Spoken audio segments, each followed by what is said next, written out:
Kembali lagi di Ruang Berdikarism. Tidak ada manusia tanpa masalah. Namun masalah hadir sebagai ujian yang bisa menjadi perubahan. Baik itu perubahan baik ataupun perubahan yang buruk. Lalu bagaimana mengendalikan diri kita dari sebuah masalah agar mendapatkan keuntungan dari masalah tersebut? Mengendalikan diri bukanlah suatu hal mudah. Ibarat berperang, kita melawan sisi lain dari diri kita sendiri. Seperti ketika seseorang terjebak tagihan pinjol, misal gitu ya.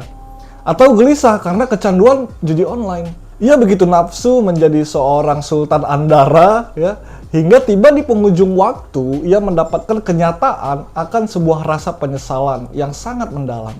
Bahwa harapannya hanyalah sebuah kekosongan, seperti mimpi di siang bolong.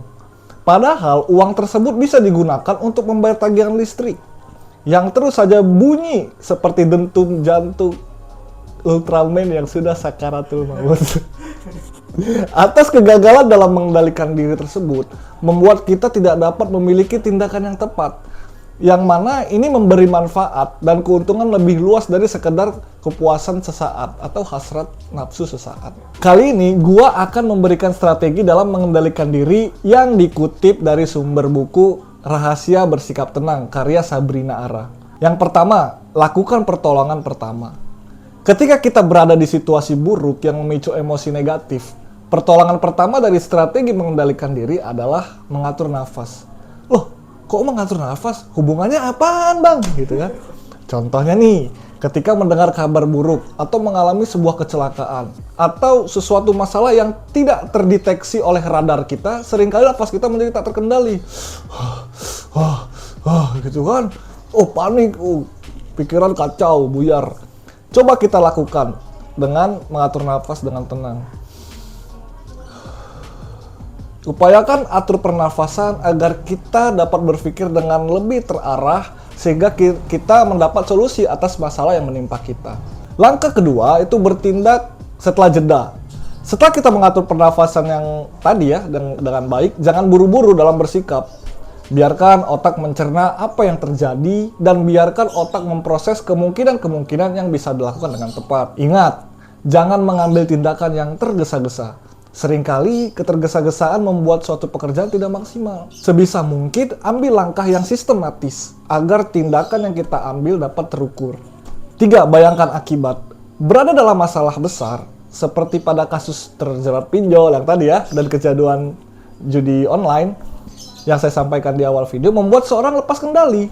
Akibat dari tindakan tersebut menjadi banyak kasus tindak kekerasan, pencurian, begal, dan sampai ada yang bunuh diri akibat hal-hal tersebut.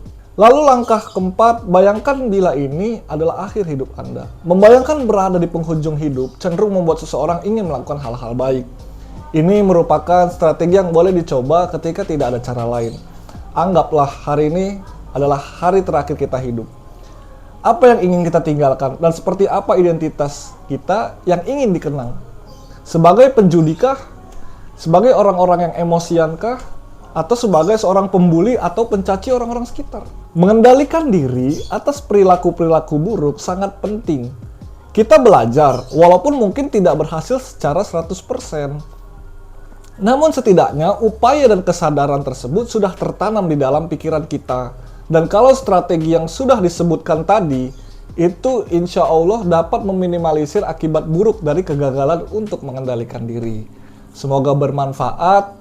Apabila ada pendapat lain atau tips lain, jangan lupa tulis di kolom komentar.